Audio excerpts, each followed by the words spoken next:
All right. Good day, good evening, ladies and gentlemen. Welcome back to another Live the Fuel show. And I'm excited tonight because I don't always timestamp these episodes, but this is my first recording having gotten back from getting married. And I'm excited because my fellow co-host today is actually from the East Coast, only about an hour and a half away from me. But let me give you a little more details on him, and then we're going to bring him on here. So he is the founder of, if you look at this and I look at this, I go right for ATTCK. And he started his company with the goal of doing things right. He'd spent years in digital advertising world where work and personal life blended to one. And work hard, play hard together means never leaving the office and having colleagues for drink buddies. Been there, done that myself. And then he found himself wondering if a company with a different kind of work culture could succeed. And environmental free from stressful deadlines, late nights, weekends, and the myriad of other reasons why great people quit their jobs. Been there, done that. So we're going to get into some more about this gentleman, as well as a real powerful thing I want to share here. We're going to be chatting about cancer as well. I think this is something powerful to bring up about this gentleman's backstory. Without further ado, a proud father from Brooklyn, New York, Dennis Plucinik. Welcome to the show. Scott, thanks for having me. Yeah, man. So how is New York tonight, by the way? It's nice. It's warm. I think it's about 50 degrees outside. So spring is here. By the way, since I kind of hinted at it as I was introducing you, have you ever been to Canada? Yeah, I went to school in Buffalo for far too long, maybe about 8 years. There. So. Have you ever been to the western side? No. That's where I just got back from. So I was out in the Alberta province and British Columbia for our little skiing adventures for our wedding. So I forgot to train up before I left and realized everybody's like talking about in Celsius and meters. And I'm like, oh man, okay, what's the math again? Is it 3.3 feet or whatever? And then there's like, okay, Celsius versus Fahrenheit, right? So you did the whole 32. I don't know. Do you remember any of that from school when you went over the border? No, that's why we have Google Assistant and Siri and Alexa and all that stuff. No, I don't have to do anything. You know, that was a great idea. I did not do that at all. I actually left my phone on airplane mode as much as possible because I really needed to unplug. And that's why I couldn't wait to bring this up, because of just when I got back last night, I was reading over your bio and getting refreshed because I've been unplugged for 2 weeks and barely did anything on social media. I think I only threw out one podcast, which I've never done in 2.5 years. But I said, you know what? This is a big couple of weeks. I need to unplug. I need some life balance. What are your thoughts on that?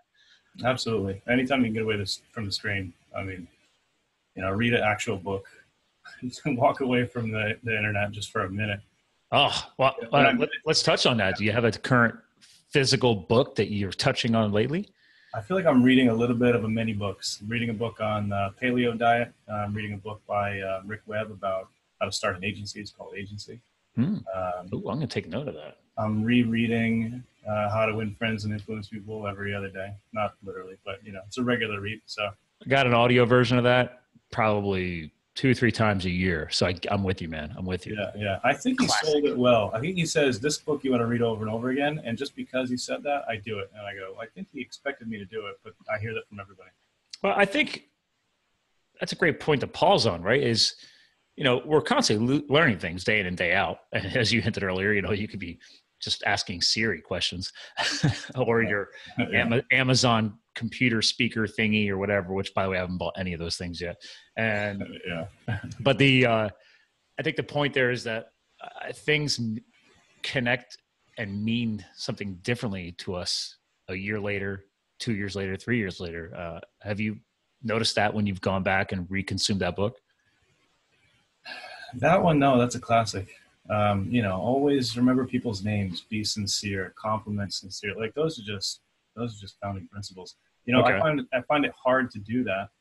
And so I'm always striving to become better and more empathetic. It's really hard to get outside your ego. And that book is like a cornerstone for that movement. It's a reminder that there's always little ways to go. So let's touch even deeper on that. So is that a big influence in you creating your brand, right? So for the listeners, I obviously kind of joked around with it, but it's like, it's very unique spelling, right? ATT, double T as in Tom, ATT, C as in Charlie, K, ATTCK.com. Ladies and gentlemen, by the way, is how you check them out. A lot of web design, a lot of cool brands you guys are working with. So like, let's dive right in, man. Like, how did you come up with that besides the fact that somebody else already controls ATTACK.com? Yeah. So, well, I don't know if I thought about that before we did it. And actually, in hindsight, it's not a great term for search engine optimization. Don't search Attack New York. You're not going to find us. You're going to find a whole bunch of other awful stuff. Yeah. Well, I just realized as you said it, it's like, oh, crap. We thought about like making bags and things and saying like Attack New York, and then like we'll get another office somewhere else. And then we just can't do it. We can't do it. What if? I mean, unfortunately, because I've been there, done that, and I know a lot of people involved what you're hinting at. What if you could figure that out and you could find a way to finally create a positive spin on that exact statement? I mean, well, that'd be so powerful. Think about it as a filter. Like, you have to find it. You have to know about us. You can't just go Google search for some web design. Because if you search for web design, you're going to find everybody. And I don't want to be in that group, because people calling in, asking us for the crazy stuff. We have a really finely curated list of people who know us and who've been referred to us and follow us directly. So it's much easier that way. So what is up with fintech and all these other brands? Like, what, by the way, United Nations? Really? Yeah, that one kind of came to us from a referral from another client that we did work with. I mean, that's pretty awesome. And actually, real quick, ladies and gentlemen, because I gotta be fair to our YouTube fans. I'm not kidding you. Like, if you go to ATTCK.com and you scroll down here, you got the featured work, and you got right there, United Nations, boom, rock and roll. Calvin Klein, these right? Are great brands. Super proud of these brands. Yeah. Yeah. Paley, that's a restaurant, isn't it? It's a restaurant in Hollywood. Yeah. Yeah. Oh man, I mean, really, really cool stuff. So yeah, back to our point though. Like ATTCK, man, how'd you obviously, besides the fact that I joked around about a spelling not being available, well, how'd you get there? Sometimes we say we're saving up for the other vowel, but I love it. We're actually really nice. No, but the name came from a conversation I had with an old friend of mine. We were consultants for years together, and we were at Huge, actually. We were there working on Target's website, and we were contractors for a year and a half. And full-time people referred to us as attack dogs. And they said, you guys just come in, you clean up, then you get out. And I kind of always identified with that we don't, I mean, we can't as a client service company, but we don't get involved in office politics. It's no ladder climbing. There's just do the job, be sharp about it. Don't waste time. Nobody wants to do work that they don't need to do. So we're just really concise and focused. And, Attack Dogs is interestingly masculine, but half our company is women. So it's interesting. I mean, they're also totally badasses. Female and male dogs, right? They're badasses. So. Actually, since you're saying that, I shouldn't have turned the screen sharing off because I brought up your team. And ladies and gentlemen, I mean, again, ATTCK.com, but I mean, there you go, man. You guys got a good team going here, and you're right. It's like almost like 50-50, right? Yeah. And we've got a couple more since then. We've got a new site that we're launching in the next month. We've got a bunch of new services. Will that completely replace this site? It totally will replace the site. It'll become like 5 times larger. So a lot more content, more case studies. Our team's bigger. Wow. And we took much better photos too. This particular grid's real fun. If you mouse over any of the people, everyone else looks around at that person. I do love that, by the way. I don't know who thought of that. That's hilarious. I'm doing that right now, ladies and gentlemen. It's like, as soon as you put them on one person, like everybody else is either looking down. Because, what is this old TV show? What was the old TV show setup? The Brady Bunch. Yes, you had the Brady Bunch thing. We call it Brady Bunch JS. That's the component that we built this with. I love it. I thought of this idea, and it's simple, but the idea behind this was if you watch like a TV show with 2 co-hosts and one person's talking, the other person generally will look over at that person, and it directs the audience's attention to that person. Okay. So we wanted to show that First of all, if you refresh, I'm not at the top of every page. It's a very sort of flat organizational structure. So it's meant to say a couple of things, that everybody here supports each other and we're equal, but also when you're focused on one person, the whole company is focused on that one person. So Okay. it's a little deep. That literally was the theory before we built this. And all of a sudden you're gone. There we go. Everyone loved taking the photos. It's just super fun. Yeah. I love it. It's very creative. I've yet to see this. So I think this adds to what you guys are doing, right? Like what you guys want to do and stand out, do things differently. I think so. We have a little bit of character, yeah.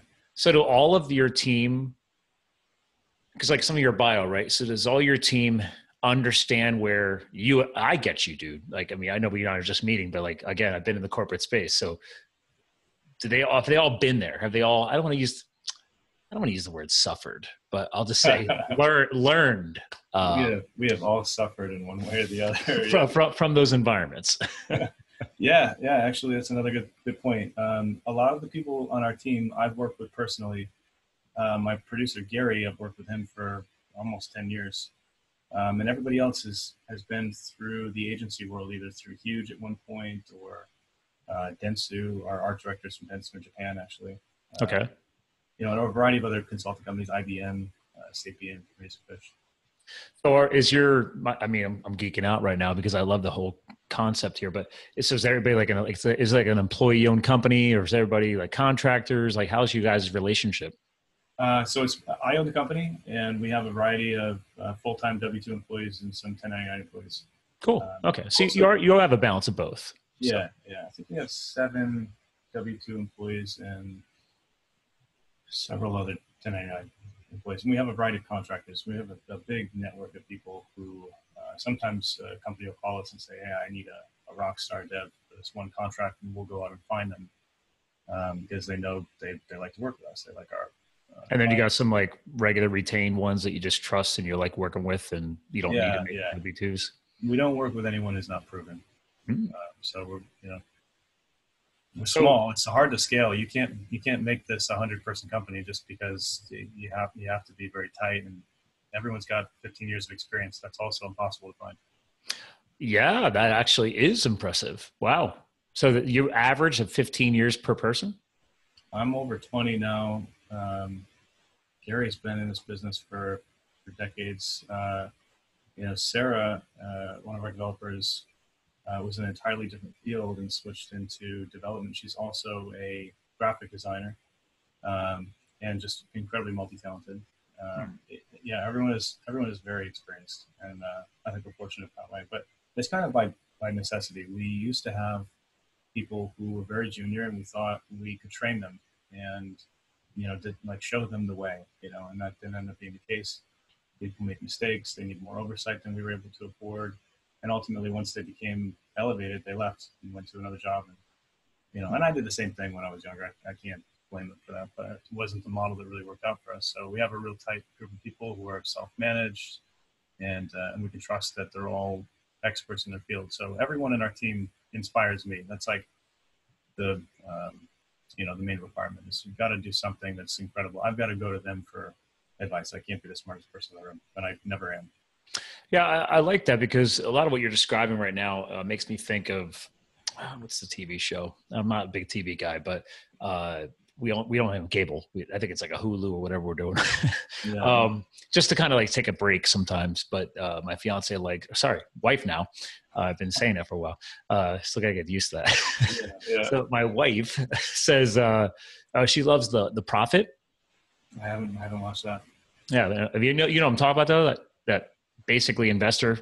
So, but his team is he's all about like combining companies, and even though they're separate companies, because he invests in all of them, he has all the influencers from each company kind of working together, and they become kind of like his core team, even though they all represent different companies. It's very interesting. Yeah, that's interesting. I'll have to watch that for sure. It's smart. It's otherwise exhausting if you have to do every job yourself. You should be able to trust them to do their jobs. Yeah, I mean, the whole point behind him is he's kind of like, you ever see the other popular show, Shark Tank? Yeah, sure. Right. Yep. So they're obviously different, but I do relate them the same, right? These are successful entrepreneurs and investors who want to save companies, grow companies, et cetera.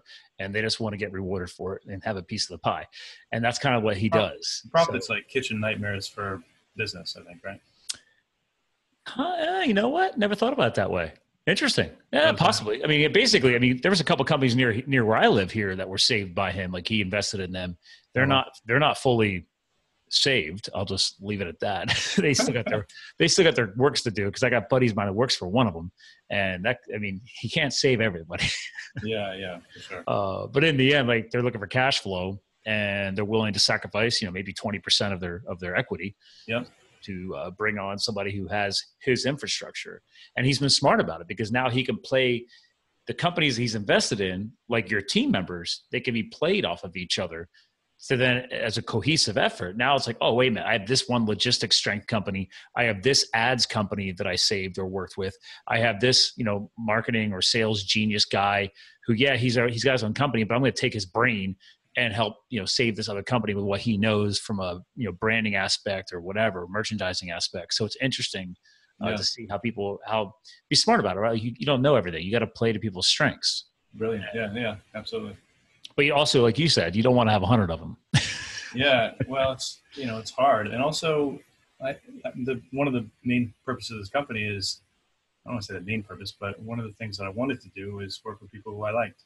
Mm-hmm. I want to be around people who inspire me and who I respect. And, if I died tomorrow, I'd want to say that I enjoyed the whole thing. So I do. I thoroughly enjoy the people that work with me. And, part of the direction is to weed out negative energy and build up, everyone's sort of positive energy around their career and their craft, and support them. And everyone supports each other. We have a really great culture. It's surprising.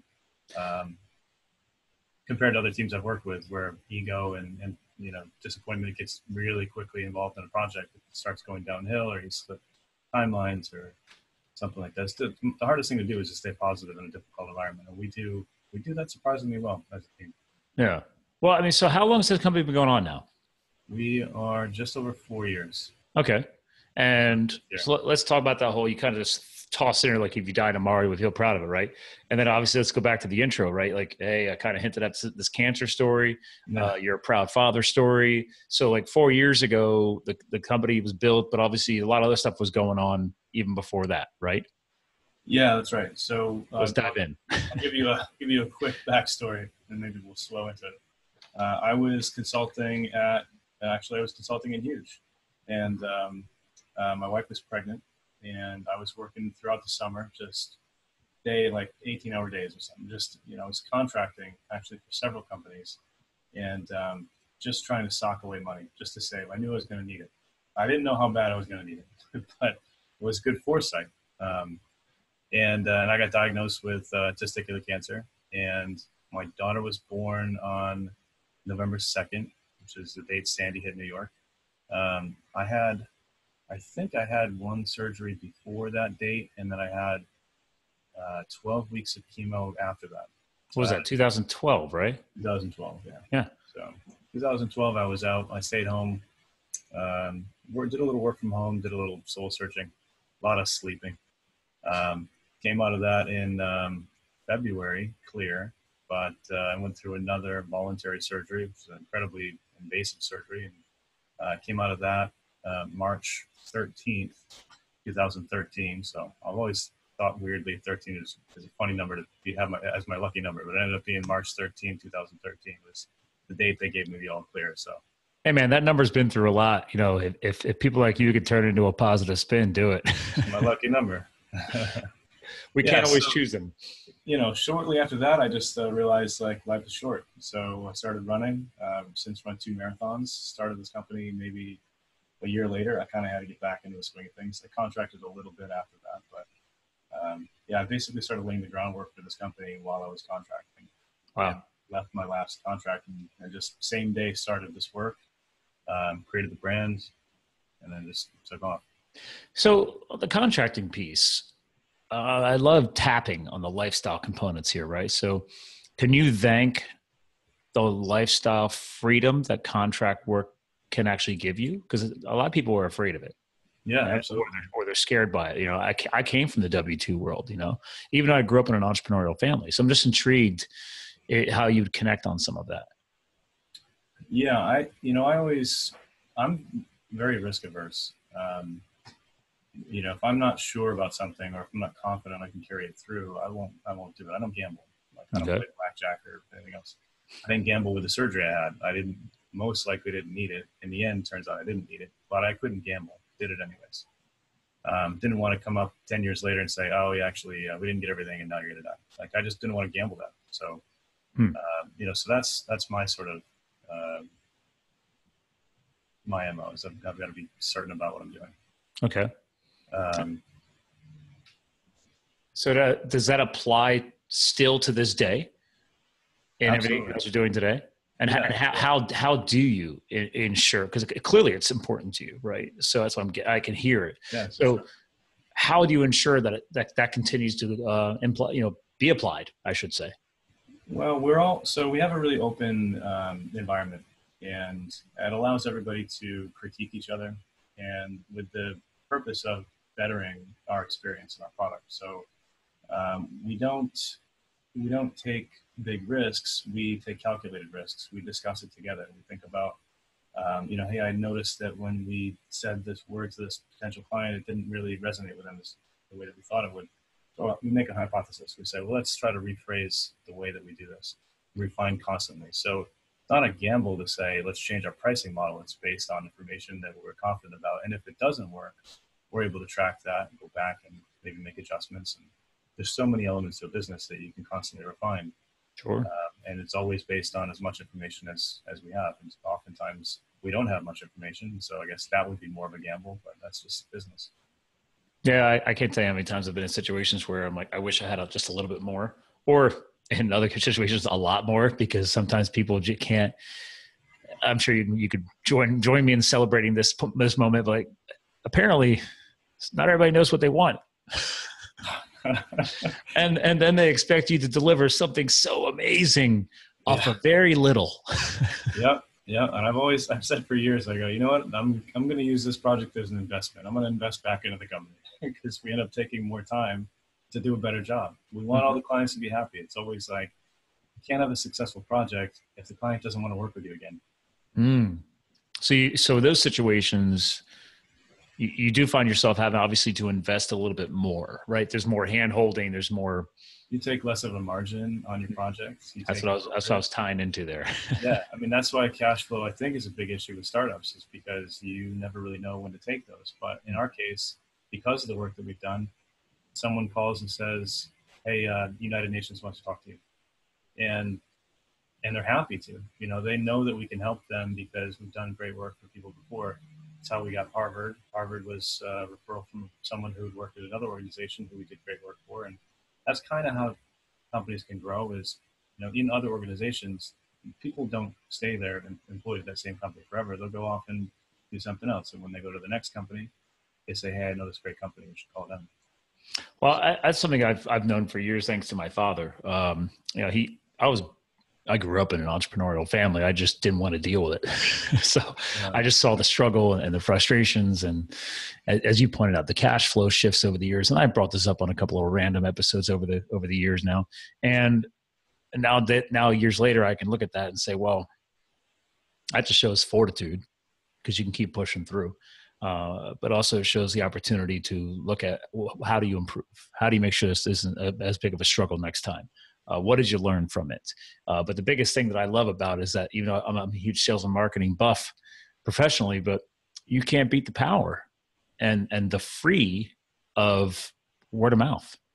And so many people seem to skip over that and think that that's not as valuable anymore because of technology. I'm like, sorry guys, reputation is a huge part of that. What do you say to that? It's just a short game. We're playing a long game. I mean, I spent a lot of time, 20 years, which is a pretty long time in this industry. I started in 1996 when I think the internet was invented, or when it started really to pop off. I graduated high school in 95, so I'm with you, man. Got right into the startup world. Yeah. So this is the last thing. I don't know if it's the last thing I want to do, but this is the culmination of everything I've done. And the long game is to surround yourself with people, clients, and the like, employees and clients that you like to be around. The truth is, people want to work with people they like. Hmm. So if you believe in that and share those principles, then you treat people well. And if you're treated well, then you become long-term partners. And, we've had clients like Robinhood Foundation for 4 years, going on 5 years. We have other clients that are long-term clients, and it's a result of the relationships that we built. So I think that to think of it any less than a long game is doing company a disservice. Well, yeah, I decided to expand your clients list here. I'm doing some screen sharing again for the video watchers, but you guys have worked with a lot. I mean, obviously, Robinhood Foundation. I have a lot of friends in New York and surrounding area, and I'm familiar with them. So yeah, that's fantastic. I love the fact that I truly believe if I was designing companies for people, the sooner you can get aligned with some 501c3 initiatives, I think the more powerful your organization and company can grow. Did you guys realize that early on, or was that something real, coming across later as you've grown? I think we came across later. Robin was actually referred to me by a college friend of mine, who I had. I co-owned an art gallery in Buffalo, and this person was an artist in the program in Buffalo that I shared. So we're mutual friends, and she moved to New York, and I moved to New York. So she passed on this connection to us. And that was sort of the first pretty large step into not-for-profits that we got involved in. But, in general, I think the industries that have exposed themselves are ones that are just maybe native to New York. We do a lot of work in fashion, in finance, in not-for-profits. Cannabis is the latest growing vertical. Definitely. We got in early with this company called Double Barrel, and we built a really killer site for them, designed their digital brand. Oh, that's what Double Barrel was? I mean, their logo had like a gun on it, so I just didn't realize. It's sensitive. I mean, it's a good brand fit for us, but.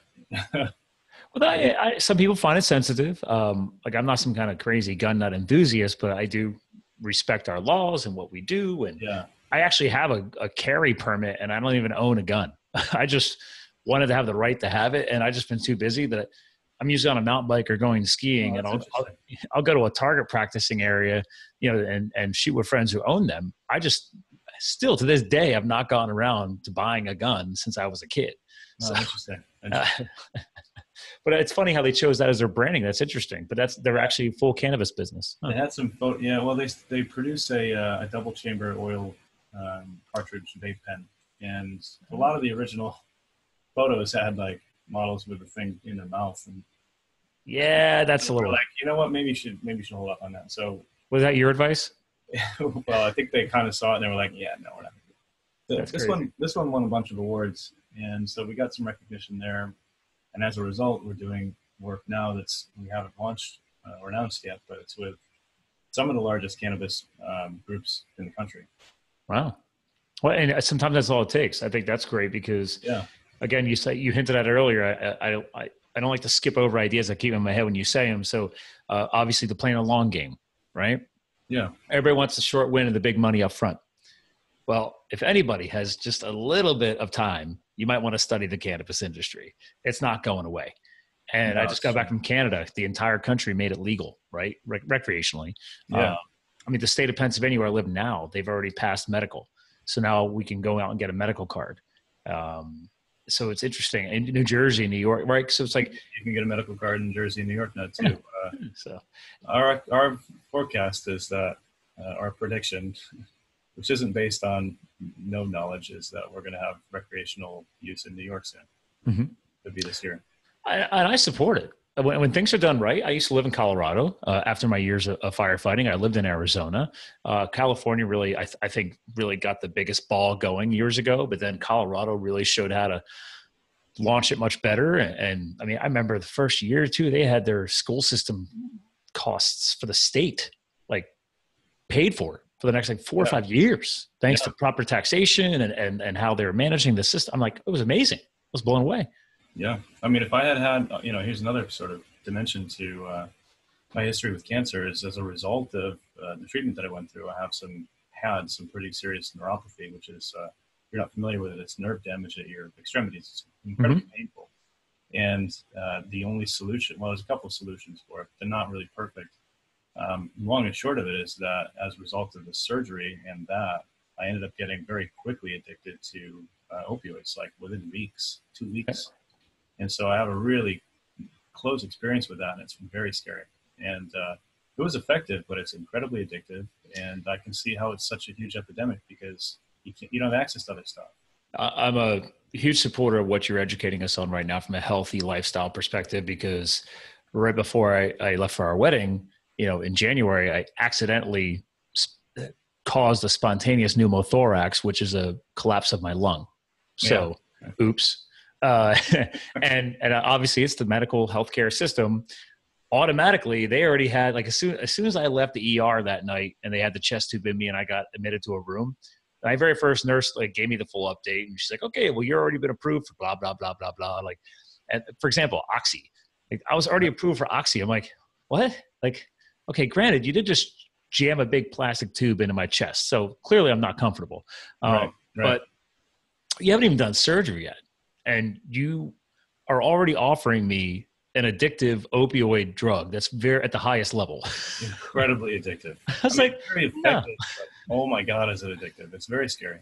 I also herniated a disc in my neck, maybe from running or something, a few years after surgery. And the only thing that solved that was Oxy again. And again, instantly addicted. And I got so scared. I go, well, I'm going to deal with the pain. I can't deal with this. Yeah, and you know what? More power to you, my friend. Well done, because I've had this shoulder rebuilt twice, one in 99 and again in 2007.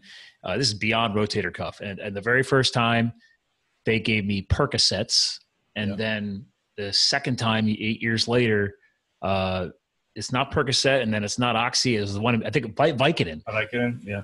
All this stuff. I mean, literally the first time they gave it to me, because I've never done a hard drug in my life unless I was in a hospital. So, and the very first time they gave me, like, okay, you need to take this for at least the next 2 weeks. They give you this huge prescription. And I'm like, what? Like, I thought I'm supposed to be going off of this stuff. Yeah. And scary. The perks freaked me out. Like, I was tripping, man. Like, I've heard that for sure. I haven't personally experienced that, but people have said that they've had crazy dreams and just. Yeah. Well, you are literally affecting your neurology. I mean, you're inhibiting its normal responses. I mean, so I finally, after the surgery, actually, thanks to my nurse's friend, she's like, listen, my friend who married us, I got her internationally ordained. I spent years ski racing coaching with her. She's a very high-end nurse. And she came to visit me at the hospital, and she's like, Scott, could you please take a pain reliever?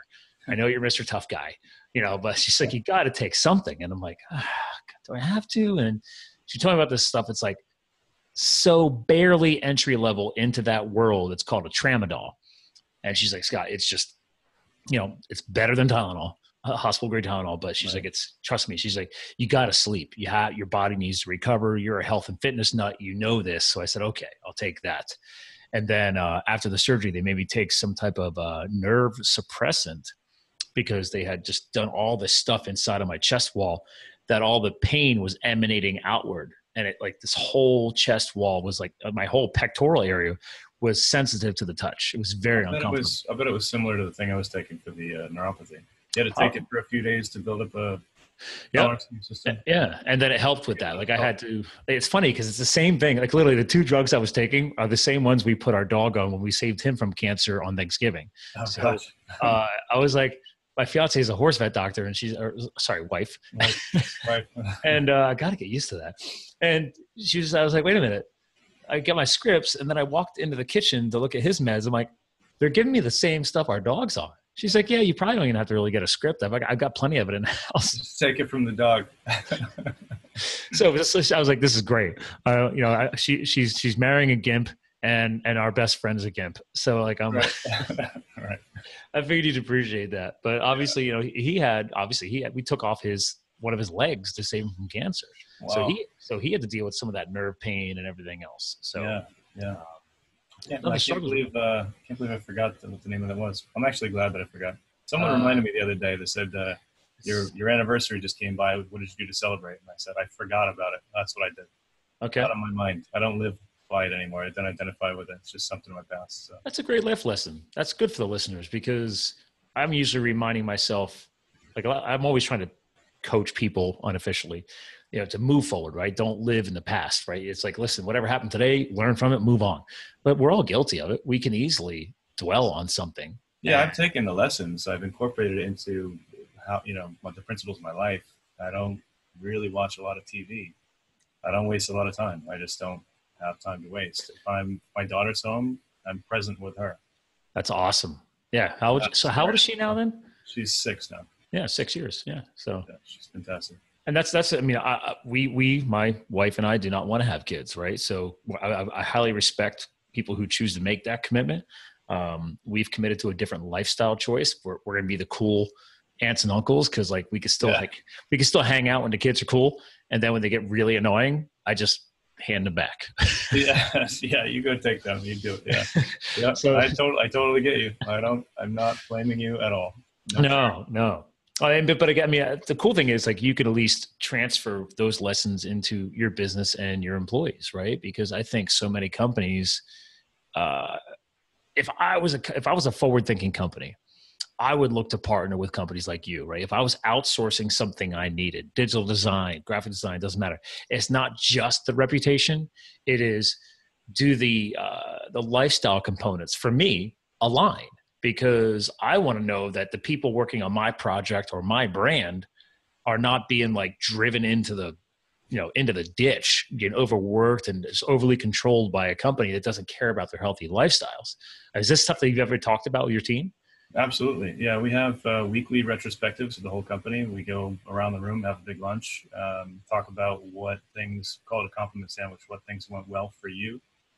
What things either for you or the company can be improved on, and then another positive thing, like what went well with the company. And how does that go over? I mean, obviously, it's great. I mean, it's great. It's one of those things that I incorporated because I saw other companies not doing it. I saw this lack of communication. So we have that as a structure where everybody can kind of, nobody does. Sometimes people air their grievances, but or bring things to light, like, hey, this thing's going on. You might not have noticed it. So it's an area where we can have this public forum. We also have a monthly individual one-on-one private check-in. So I have that conversation with everybody just to understand, it's unscripted. There's no to-do list or goal. It's just like, how's it going? I want to know who you are. Like, what are you doing with your life? What's interesting? How's the work going?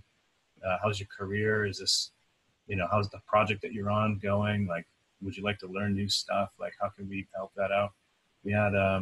We've got people that go into other fields and start to, learn about, motion and animation or typography, or, our art director joined the Art Directors Club, and he actually produces artwork and has it shown in places all around the city. So that's cool. Yeah. I mean, everyone's got their own life to live. Some people don't work full, like 5 days a week. They work 4 days a week, maybe 10 hours a day, or maybe 4 days a week, 8 hours a day, because that's just the life that they wanted to. So they said, can I do this? And I go, look, for 10 people, we can do whatever we want. So let's just do what we want, right? Like, let's think about how we want to live our lives. If you can afford to live 4 days a week, great, do it. I'll support it. And then we'll build a business around that. Well, especially if you can prove your performance, right? Because my corporate days, I was initially just a lowly little, front end, call center representative with the T-Mobile Corporation. Actually, I was a part of two companies through the acquisition that eventually became T-Mobile. So I went through all of that. So, and I worked my way up in that company from nothing. So I was a guy answering phones to leading trainings to eventually coaching and developing teams to then being an analyst that helped design improved methods and procedures that affected the whole organization. Right. And the biggest thing from that was people, when I was a coach, because basically they got rid of management titles and they made us coaches. So the biggest thing I remember was people thought I was a slacker because my extra work time kept reducing while I would leave at the end of my day. My team is gone and my other fellow coaches are like hidden in the back conference room working on whatever, employee reports or reviews or whatever else. And from time to time I had to do that, but nowhere near like everybody else. It's like, guys, I'm not a slacker. I've developed an efficiency, and I was like, just because you brag that you work 60 hours a week, that's not a brag. I mean, no, it makes the other people who can't feel bad. Yeah. Right. Like people have family they want to go back home to. They can't work 60 hours a week. And they shouldn't. And you shouldn't. Yeah. There was times where I would do 30 hours a week, but I crushed out like 50 hours worth of work because I was just that productive. So people who tie, I guess, working success to quantity of hours, I'm against it. It's like, no, there's quality versus quantity. Right. Is that part of what you guys look at too? Absolutely. We have very specific ways of tracking progress on development projects. We use I could go and get really nerdy on this, maybe I will in a minute, but we use a system to track basically hours efficiency. We call it a velocity. It tracks the delta of what you estimated your time would take versus what it would actually take. We find that this value is very consistent for everybody individually because it represents how you see yourself in the world. You're either optimistic or pessimistic about your ability. So if you say, I could do 80 hours of work and you can't, right? And then it shows because you estimated this, but you actually delivered this. But say, well, your velocity is 1 to 2 or 1.25 or 1 to 1. It's usually never 1. You're never perfect at estimating. But we use that to be able to track at least development progress very efficiently. I like that. I mean, especially if you have somebody it just takes them longer to get stuff done, but then the quality of work is there, then great. That's going to be your 40+ hour work person probably. Yeah. If they're healthy and they've figured out to make their lifestyle work, then great. Well, we also do, I think, really interesting things. We get out of the way. We started off having no meetings. We just said, you know what, we're not doing meetings. That's the bane of everyone's existence. Like if you ask anyone, why don't you get anything done? It's because of meetings, right? So just kill it, kill the meetings. So we did that for a very short period of time. And then everybody said, you know what, actually, like maybe we should have at least one meeting. so we know what we're doing, what's going on. So they started to understand the value of why we have a meeting. And so from that process evolved our one single daily stand-up meeting. And we talk about 3 questions. What did you do yesterday? What are you doing today? And is anything preventing you from doing that? We use a bunch of tools like forecast and harvest to track where we expect you to go. And we plot that against our project estimates. And we understand our internal costs, so we know our ROI that gets produced back up through reporting and harvest. So everybody's got clear direction on what to do. Management, which is basically our producer, Gary, knows exactly where everybody is at any given point, how far along they are in the process, if they're blocked at all.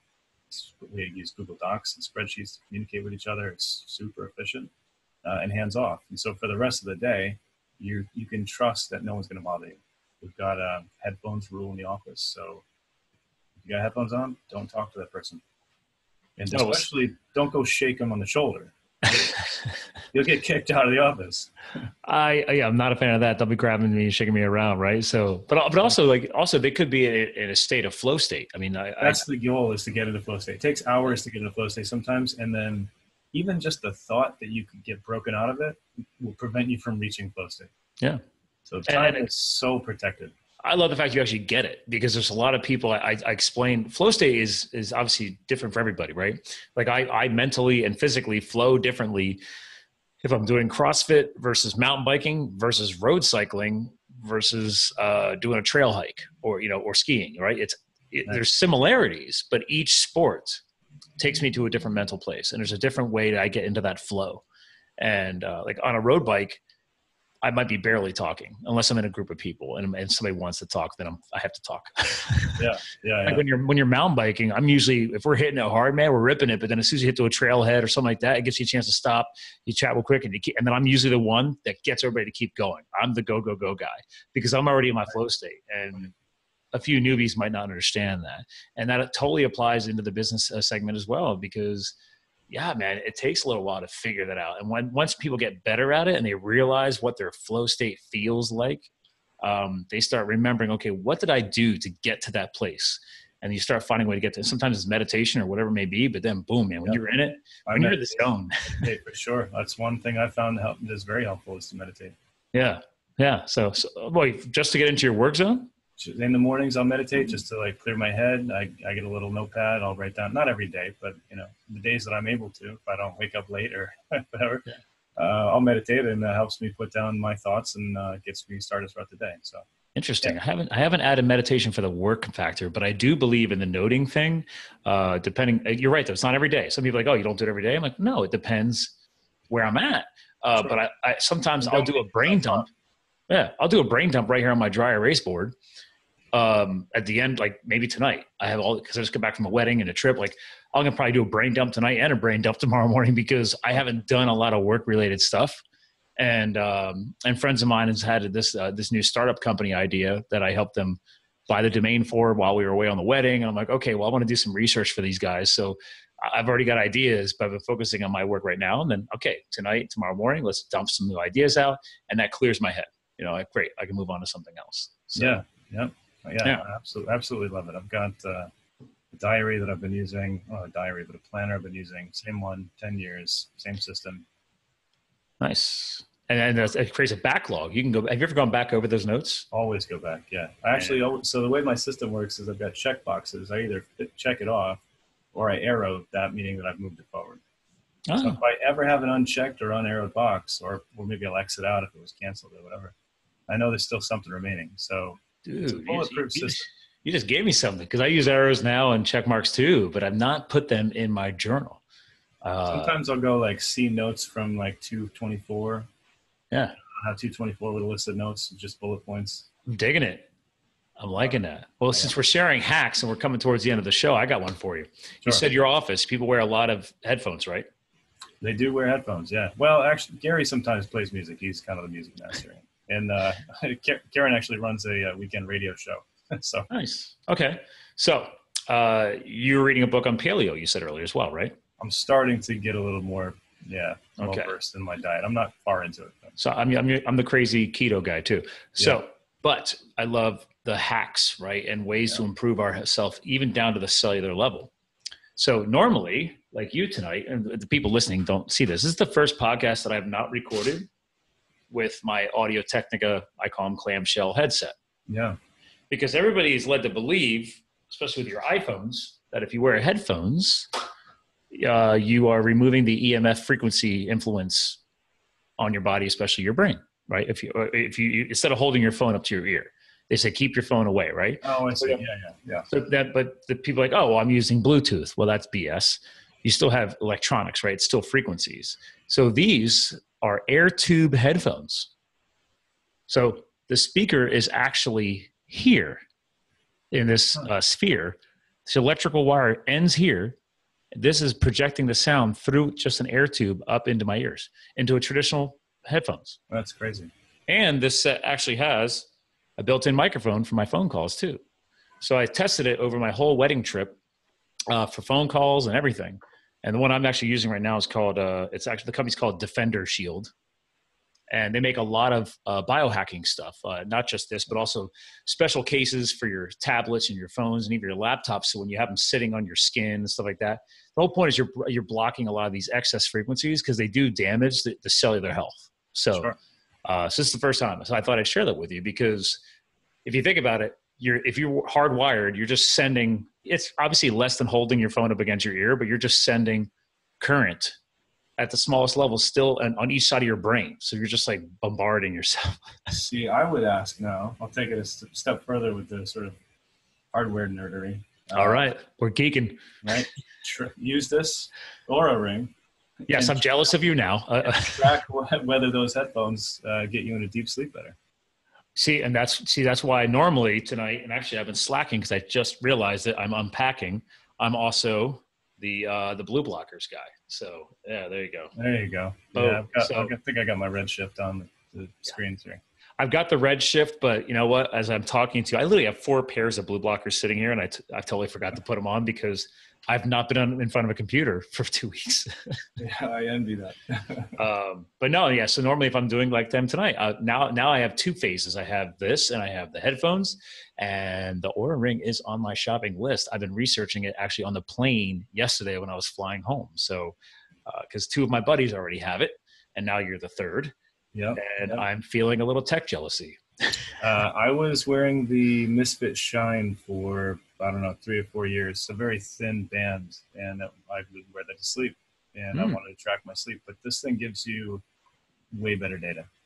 Yeah, I've never done the sleep data, but I take my magnesium before I go to bed. I got the blue blockers. I stay away from television screens. I have the red filters for the monitors at night. So, but I've never actually monitored the data. So you've just given me more reason to go back onto the website and do some poking around on Aura. Yeah, so it's like the engineer's credo, just change one variable at a time. Stop drinking coffee one day, or at least like don't drink it after 10 a.m. See how that affects your sleep. I'm a big coffee nut, but I've done a lot of hacking on that too. And so interestingly enough, I had my DNA analyzed from 23andMe, but I sent it to a geneticist that I've had on the show, Dr. Anthony J. And he confirmed that I actually have the DNA markers that I can actually process caffeine twice as fast as most human beings. maybe I'll do that. It sounds like you probably listen to Kevin Rose. Yeah. And who else? I mean, I used to listen to obviously Dave Asprey a lot from Bulletproof, but he self-promotes so much of his stuff now. It just drives me crazy. I like the more purist. I want to be able to drink coffee at night. Well, no, I don't drink it at night. Just because I can process caffeine more doesn't mean I do that. I still have a rule. I don't drink. I've pushed it. I've tested it. I'm still fine up until 5 p.m. I used to never do it before 2. And then as soon as he told me that, I'm like, ooh, I'm going to test it a little bit later. But I'm like, why am I drinking coffee after 5 o'clock? I don't know why I need that. And so I won't do that. So my cutoff is 5 o'clock right now, but usually I'm done by 2 p.m. I don't really need it after that. I'm good to go all day. So I've been sticking with a cup of coffee in the morning, and I also switched to alkaline water. Yeah, there you go. See if that, I'm trying to hack everything. But. I'm going to be going with the, because actually Dr. Anthony J, he showed me his system. He's got the whole reverse osmosis on his water supply, but then he's got a remineralization tank then. So after it goes through reverse osmosis, then he's putting the minerals back in. So I was like, ooh. Interesting. I think I'm very sensitive to water, and this water is unbelievably good. It's just better than any other water. And New York City water is good water.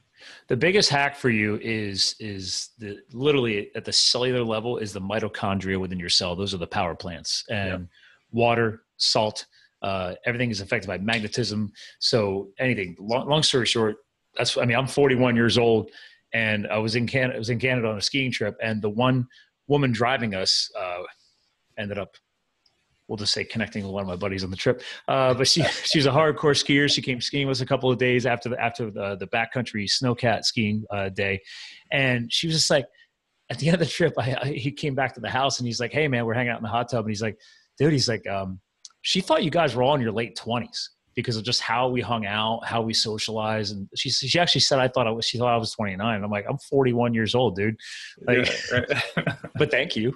Thanks. Yeah.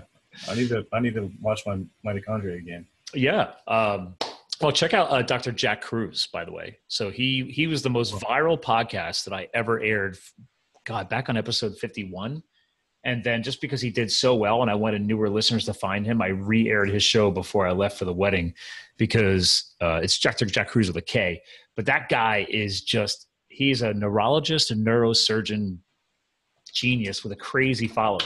But instead of biohackers, he calls his followers mitohackers for the mitochondria component. So I'll definitely check that out. Yeah, his whole stigma. Actually, I re-aired him on episode 255, and I'll warn you, he is highly intelligent, and I'm hoping in the past 2 years he's smoothed out his approach so more people can actually understand a lot of the level he takes it to. A little scientific, yeah. Yeah, but he used to speak at the Paleo FX conferences out west and everything else, and then he just took it to a whole different level. And it's pretty amazing stuff that he's teaching people, and it's definitely right up your alley. So, sure, yeah, for sure.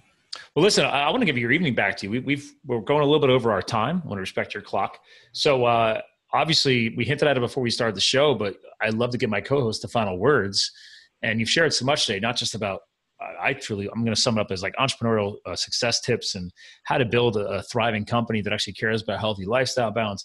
Your amazing story of surviving cancer. I mean, you being a super dad. Some final little biohacking tips here. Unofficial plugs for that ring. Yeah. I should call these guys. And I'm excited for the new website coming out. But what are some final words you want to leave behind the audience, man? Something that's behind you, your brand. I don't know if this is part of the brand, but I also don't know how you define success. If success is a big company for you, not you personally, but if how are people approaching their life? Like, what do they want to get out of it? What I'm trying to do is just to be happy with the decisions that I make, and I think that's an important set of principles to live by. So if you understand yourself and you understand the things that make you happy and what you really want out of it. And for me, that's surrounding myself with people who produce great work. I absolutely love what I do. I think that's also very important to know. It doesn't feel like, sometimes it does feel like work, right? But that's like the old cliche. If it doesn't feel like work, if you like doing what you do, then you never work a day. It's not totally true. Things get very difficult. There are hard days. But if you find something that you're absolutely passionate about, it'll drive you through that. It'll carry you through those hard times. So, find something that you love doing and be passionate about it. And it's not easy to do. I mean, it took me a long time to be able to do this. So I would say that it's worth it in the end. Oh, great words, man. I love it. And yes, it's true. I mean, you kind of hinted at it a couple of times in the show. You put 20 years into the hustle. So I think that's a great reminder, since part of our influence in this podcast is actually not just the Gen Xers, right? But also the next gens, like the millennials and the Z's coming up, and everybody wants everything now. And you can't rush the process because there's so many mistakes you have to make and so many things that we need to learn from. And you can't cram that all into 1 or 2 years. It's going to take some time. So many hustle stories, so many, hilarious hustle stories that I just don't think people get how hard it is and what people put themselves through to get where they get. And then you get there and they go, oh, you're so fortunate. And it's like, I haven't slept for 20 years. So, let me take a break now, Oh, I love it. Well, listen, hang tight. I want to give probably goodbye off the air. Ladies and gentlemen, again, I don't know what else to say. I love his brand. I'm going to do some screen share again for the final viewers here. Again, it's ATTCK.com.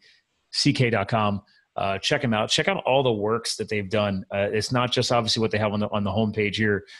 Make sure you actually click on see all the work. You can see all the clients. Like I said, they've done some big stuff for American Express, Calvin Klein, United Nations, and clearly you got that hustle, as he just hinted at. It takes a few years to get to that point, and you got to put in the hustle to land amazing opportunities to work with amazing brands like this. So again, thank you for the final words, Dennis. And ladies and gentlemen, remember, we're here to fuel your health, your business, your lifestyle. Okay. So remember that, balance that, and we'll talk to you guys again soon. And make sure you check out ATTCK.com. Thanks, gang.